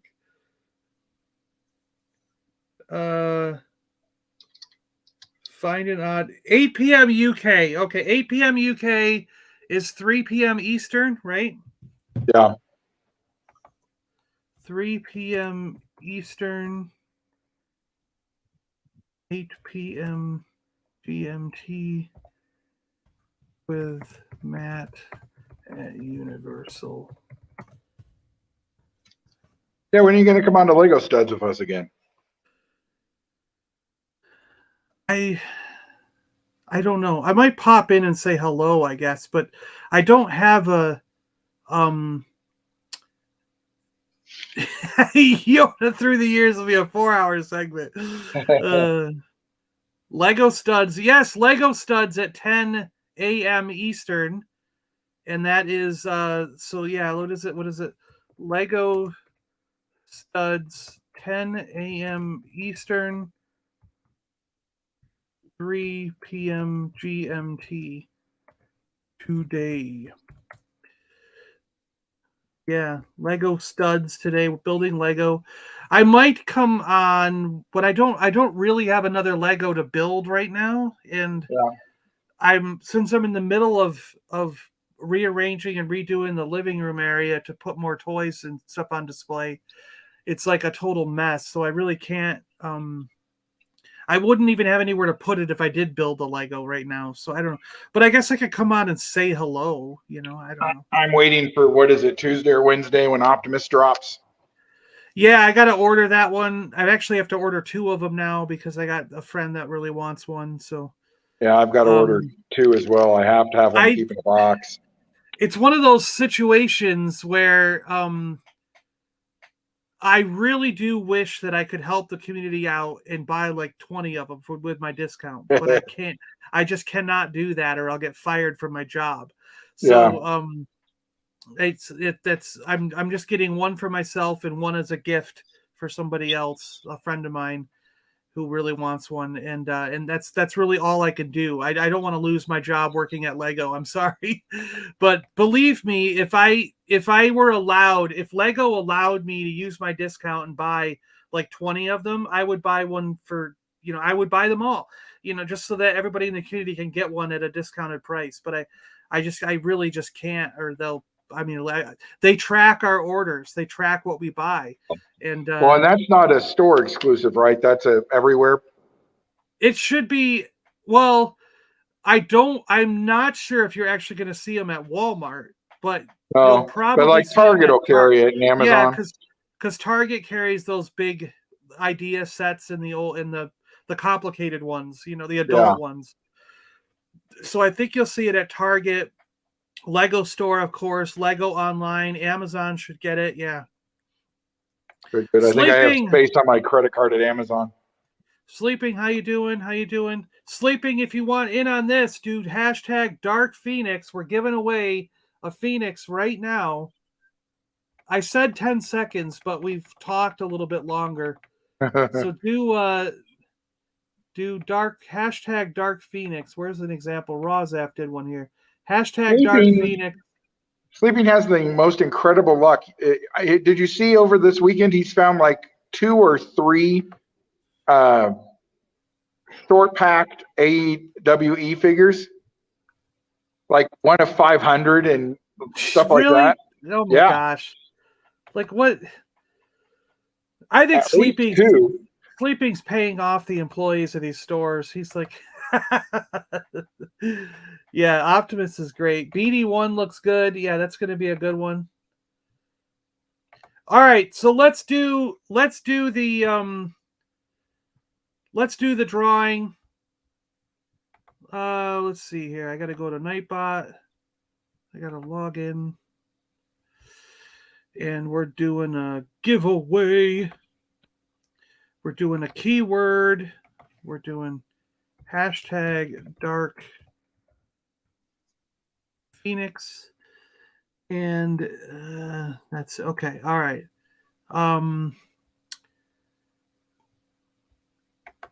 So I am going to share the screen now. Share screen. Share Nightbot giveaway. Do you guys see this now? Do you see this? Okay, cool. You can see it. All right. Do another countdown, John. All right, we're going to have 10 seconds here. 10, 9, 8, 7, 6, 5, 4, 3, we're at 3, 2, 1. This is for Dark Phoenix, Marvel Retro, Marvel Legends on card. Here we go. We're going to let Nightbot pick. Dark Phoenix. Lobot got in right at the end. Roll with it, baby. Lobot won. Look at that. Look at that. Lobot has won the giveaway. Yes. Congrats. Congratulations, Lobot. You win the giveaway. Shut up. He's like, shut up. Yeah. Getting in there right at the end. I don't know. Maybe, I don't know. Does that do something for you? I don't know. Maybe. That's amazing. Congrats, Lobot. Congrats. So yeah. Lobot, I will. Jay, we can. Jay, we've emailed before, right? Don't I have your email? I think we do. Yeah. So either way, and I actually think, I think I have your address, don't I? So I might have it. So I'll just get that sent out to you sometime. Then next week I'm doing my mailings. So I have this to send to Lobot. I've got a comic going to Bill at Weird Fantastic Toy Adventures, and I think I've got one more thing out there to mail away too to someone. So I'm gonna do all my mailings next week and get to the post. So sometime next week those will go out. Cool. Congratulations, Lobot. Glad that someone got it that's, gonna like it. Cool. Look at Dino. Oh, wait, am I late? Well done. Right on the line. Yeah. All right, cool. I don't have much else to talk about. What else do we got to talk about, Chris? Anything you want to bring up? Oh, not really. I've kind of slowed on buying stuff, so I don't have any good stuff anymore. But and it's holiday weekend, so I assume the stores will be empty. Although Target, everybody's been showing off those Boba Fett's and all the droids. All that stuff was actually supposed to hit yesterday at Target's on an end cap. So if your Target hasn't already put those Boba Fett's, the 6-inch Boba Fett's, all that stuff out, it's supposed to be on an end cap that came out yesterday. Yeah, there's a so mixed. You might try. There's a mixed Star Wars end cap that has what do they got? Some Funko Pop stuff. There's some T-shirts. It's a bunch of different Star Wars related things. Yeah. All on one end cap, and there should be some pegs at the top where they have the figures. Well, not just those, but the 6-inch holiday Vader or Boba Fett should be out as well. Yep. There's Star Wars Visions pops. That's right. The Visions. Yeah, all the Visions stuff is on that. Yep, I saw that. Yep. So that's what that end cap was always supposed to be, and they were supposed to hold all that until the 27th. But we kind of broke that.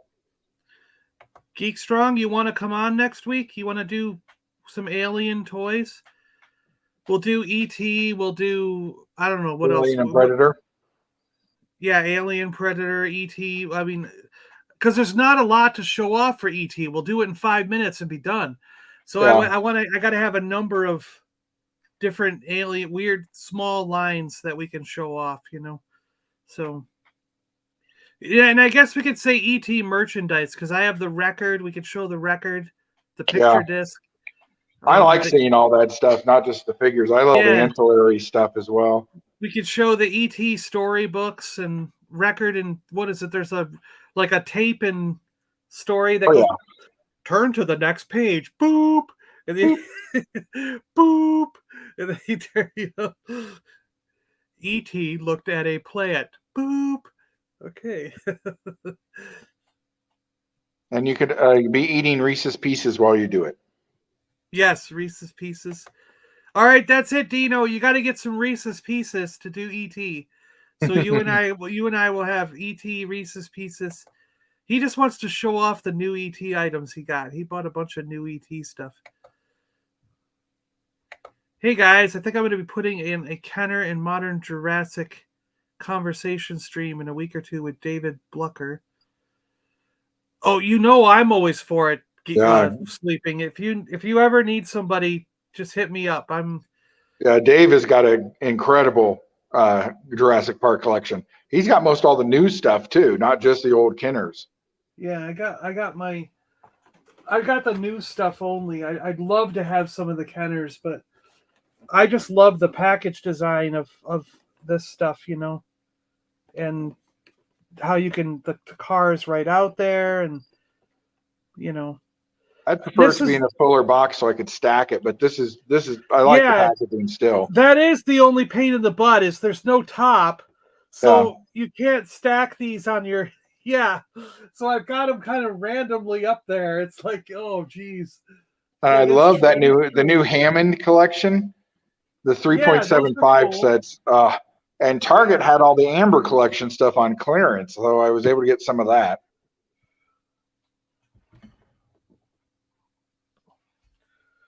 I got one of the guys on the motorcycle. Burn. Cool. Stuff. So, there's a bunch of them. I think I'm going to be buying a lot of the Hammond collection. I love the packaging. I like the figures. Here you go, right? He's got the flare. Mm-hmm. Yeah. Ian Malcolm with his sunglasses, and he's got this cool flare. Ian, run! The flare effect is neat on that.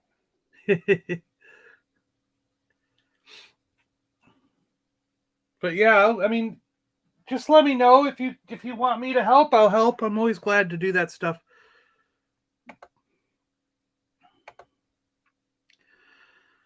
I want the cards. I have a few cards.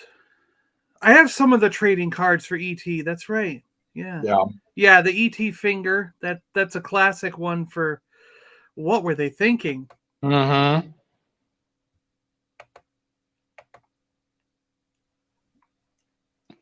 I already collect too much. That yeah, of course. With the movie coming out, I think that's the best time for the straight love packaging and property. Kenner to give away. Oh, that would be great. Yeah. I really want some of the old Kenner stuff, but it's really creeping up in price. Yeah, especially the red stuff. The green stuff is still sort of reasonable, but the red packaging is out of the park. Jurassic June. Yeah. Check out that live stream. Yeah. Hit up Time Vault if you're not already on there. Yeah, we like to encourage anybody who's got a channel of their own to go ahead and let everybody know about it in the chat, and we'll get on it and subscribe if we're not already. Well, I broke my finger when I was 6, and it looked like ET's finger. Oh, geez. I thought I was already subscribed to Time Vault. I guess I'm not. Ooh. See, there we go. Are you going to buy that 67 Mustang? That's his first video. Man, it needs a lot of work, dude. Might be easier to buy Tunnel Rat. What's Tunnel Rat's car? On 2008 California Special GT. Nah, this is a 67, but it needs a lot of work. Yeah, my brother has a 2008 GT California Special, and then he's added a lot of tweaks and different thing to it to give it a little bit more horsepower, and he's got the special windows where the Mustang is etched in the glass for the windshield and everything. So also, Time Vault, how are those Stranger Things pizzas? I would like to buy them just for the box, but I'm not going to throw away the pizza. Where do you get a Stranger Things pizza? There's 2 or 3 of them. They're Walmart exclusives, I believe. First, their thing is Surfer Boy Pizza. And so their Surfer Boy Pizza box is the Stranger Things logo. Huh. What's your channel? It is the 1000th Ghost. That's his channel. Yeah. Yeah, you should just be able to. Here, I'll say hi. No. Now you should just be able to pop over. Yeah. So he just woke up. Somebody mentioned pizza. Yeah, I know he did. Yeah, pizza? What? Pizza? What's going on? Pizza? Yeah, so later on today on Matt's channel, what would we say? 3 p.m. Eastern, 8 p.m. GMT UK time there. I'm going to be on with Matt over at Universal Collector, and then right after, an hour or so after this, wait an hour, then go on Salacious Rum's channel and check out the Lego Studs building Lego over on Salacious Rum's channel here. This guy. That's good to know. Time Vault. I might pick a couple of them up this week. I'm a sucker for food packaging. Yeah. I couldn't tell you how sad I am. I bought the Stranger Things brownie mix and the Stranger Things waffle mix yesterday at Walmart because they had Stranger Things stuff on the package. Are you going to eat them, or are you going to dump them out, or what are you going to do? How do you? I'll probably make the brownie because it's the box is good. The waffle mix comes in a bag, so I couldn't open that. So that'll probably stay, kind of like my Addams Family cereal and some other stuff that's just there. But if I can, I get the stuff out and keep the box. In some of those things like the cereal and stuff, you can actually, if you immediately put it in a plastic case or whatever, and because the contents of the cereal's inside a bag that's sealed, Yeah. it's probably not going to be bad over time. You know what I mean? Yeah. It's not like it's going to smell or become gross, you know? Yeah, and as long as you put it in some kind of holder or something, or I've even found wrap it in a plastic wrap that mice won't smell it and they won't get to it. I'll at some point that collection will come out and you'll see all 40 or 50 boxes of Funko cereal I have and my Batman Returns and Ghostbusters and Addams Family. And he says he kept the Campbell's soup with Mario and Force Awakens. And Force Awakens had a lot of food stuff. It was crazy for that one. Yeah, that was too much. I think I'm also on episode 5. Yeah. I still haven't started it because I've been so busy this past weekend. I need to start it. I like the monster side of this season, but there's something going on. I'm not going to spoil it, but there's something going on with 11, and I really don't like that part. Like really, really don't like what they're doing with her. I mean, it's. Ooh. But it's not bad enough where I'm not going to watch the show because I think they're going to redeem her coming down the road, and there's going to be a reason for what's going on. You know, at least I'm trusting the writers in that they're building up to something. You know what I'm saying? Yeah. But I just I don't figure if I survived her whole whatever sister thing was and her little gaggle of weirdo. Yeah, that's right. That those weirdo kids that she met were the and didn't they have powers? Like what the hell? Like one of them did. 13 had powers. Why drop that whole thing? Like they just disappeared. And it's like, right, wait, because everybody was like, you could clearly see that was being set up for a spinoff, and everybody was like, no, we don't want that. So they gave them mod bikes and sent them to look at Boba Fett. Yeah, I guess so. There you go. Yeah.